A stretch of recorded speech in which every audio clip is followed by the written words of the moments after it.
আমরা মনে করি এই টাকাগুলো যখন মার্কেটে যাবে, যারা কৃষক কার্ড পাচ্ছেন সেই সকল কৃষক, যারা প্রান্তিক পর্যায়ে নারীরা যারা পাচ্ছেন টাকা, নিশ্চয়ই তারা সিঙ্গাপুর বা বিভিন্ন দেশে টাকা পাচার করবেন না। সেই টাকা লোকাল অর্থনীতি তারা খরচ করবেন এবং একজন নারী স্বাভাবিকভাবে সেটি তার সন্তানের লেখাপড়ার পিছে খরচ করবেন, অথবা সেটি তার সন্তান বা পরিবারকে একটু ভালো খাবারের ব্যবস্থা করবেন, অথবা তিনি লোকালি কোনো ছোট ব্যবসা প্রতিষ্ঠান গড়ে তুলবেন।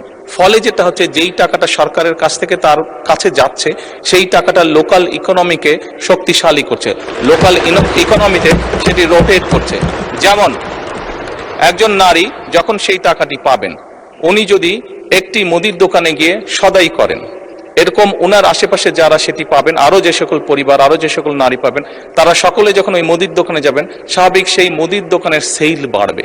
সেই মুদির দোকানে যখন একজন কর্মচারী যদি এখন থেকে থাকে, 1 মাস পরে বা 2 মাস বা 3 মাস পরে সেই মুদির দোকান মালিক দেখবে যে আমার একজন কর্মচারী দিয়ে হচ্ছে না, তখন সে আরেকজন কর্মচারী নিয়োগ করবে।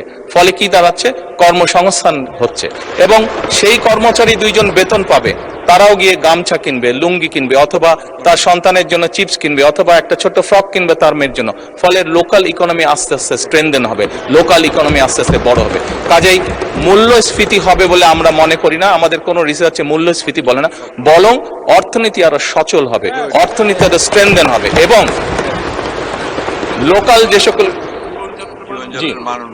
লোকাল যে সকল ইন্ডাস্ট্রি আছে, বাংলাদেশের শতকরা 70 থেকে 80% মানুষ যে সকল প্রোডাক্ট কনজিউম করে, সেগুলো লোকাল ইন্ডাস্ট্রি প্রোডাক্ট কনজিউম করে।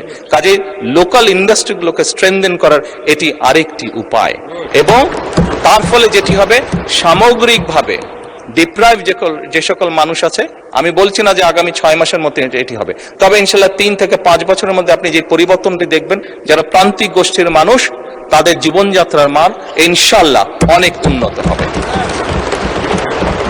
ধন্যবাদ মাননীয় স্পিকার।